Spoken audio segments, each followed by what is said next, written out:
Nick, what have you been playing? Well, unfortunately, I've had quite a busy week this week. Very busy week, so I haven't really had time to play very much.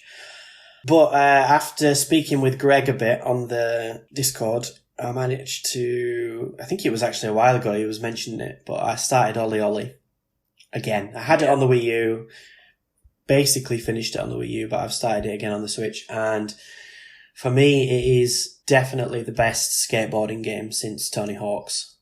It's very, very simple, 2D, side-on, and it's start to finish. You don't have the freedom of Tony Hawk's, but the way that it feels to pull off the moves successfully is very similar in that sense to Tony Hawk's.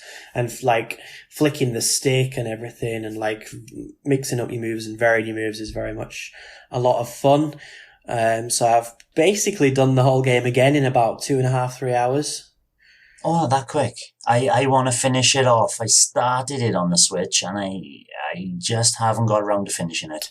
The original is a very short game. The Switch version has both Olli Olli and the sequel. Yes. And I haven't played the sequel yet because I wanted to get the first one out of the way first.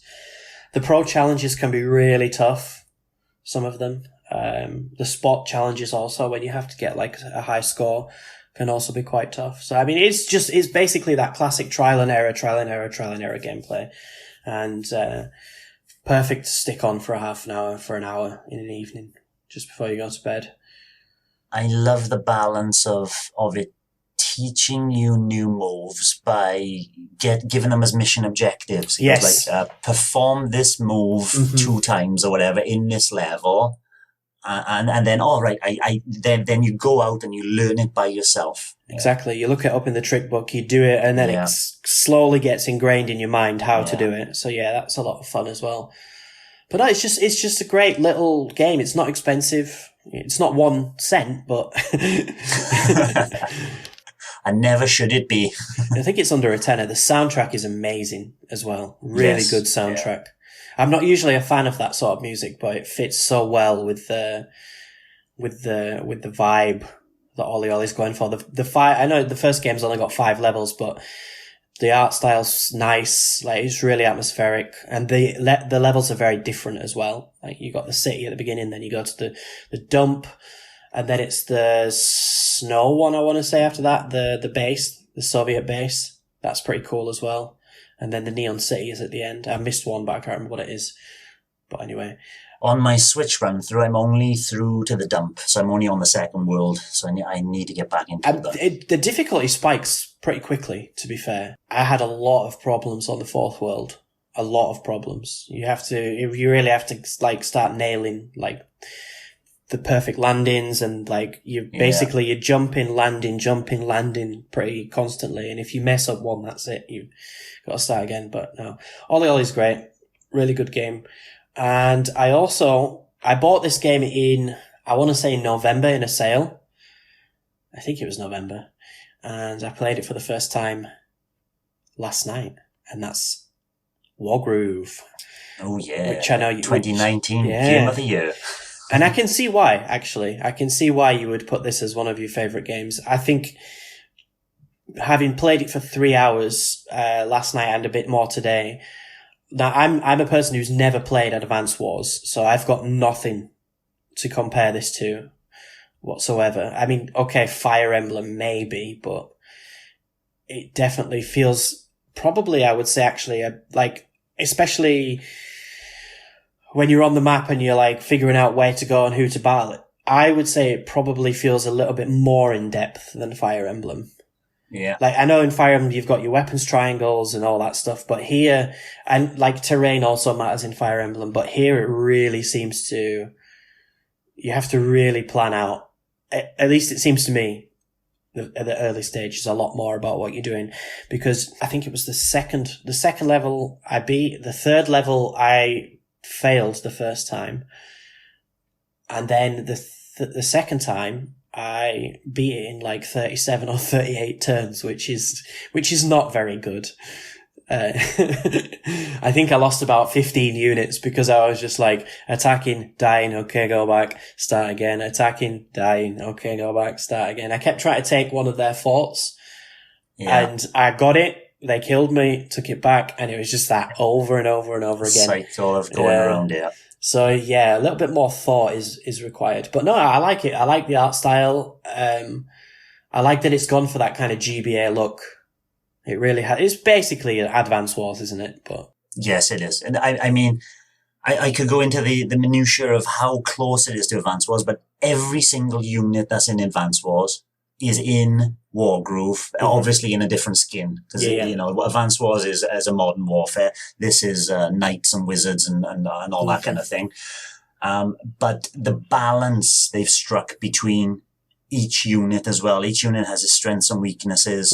And you need this unit. You know, if you use this unit to attack this unit, you're going to come off with a much better chance of beating them. It just feels like Advance Wars as well. Not only looks like it, it feels like it. And the balance between all these things going off and the distances that each unit can move, it's so Advance Wars, yes. Exactly the same. No, I'm at the beginning. I've done the third level. I did it again. I managed to get it down to 12, which was still only good enough for 1 star. But whatever, I'll come back to it later. But one thing that actually did pique my interest a little bit was the custom mode. Yeah. No, I didn't go into any of this. I just basically had a look at it. I didn't start anything. But am I right in thinking that people are basically making their own games and then you can just download them for free? Entire game, yes, you can. Wow. You can make maps. Yeah. Which you could in one of the Advance Wars. I can't remember which one it was, but it was normally just for the multiplayer in Advance Wars. I think it was the second one on the DS. So you can make a map, and then you can choose from select one of, I can't remember, it's like 6 overworld maps, and place those maps as icons on the overworld map, and then you can write scripts for things that happen in between each event as well.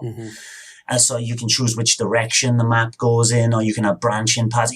Everything that's in the campaign, you can do and build yourself. It's amazing. I remember watching a Game Explain video a long, long time ago about them putting their own custom scripts in. But so in theory, somebody could just make a Wargroove Zelda game.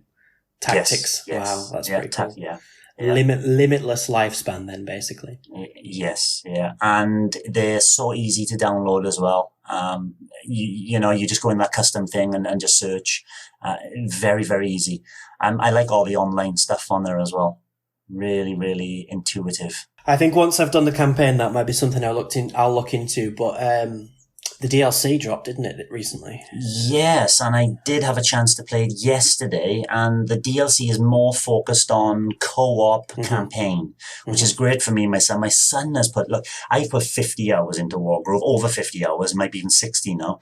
And my son has put 30 hours into it himself separately as well. So he loves this game. So once that pop-up came on the Switch, we downloaded it.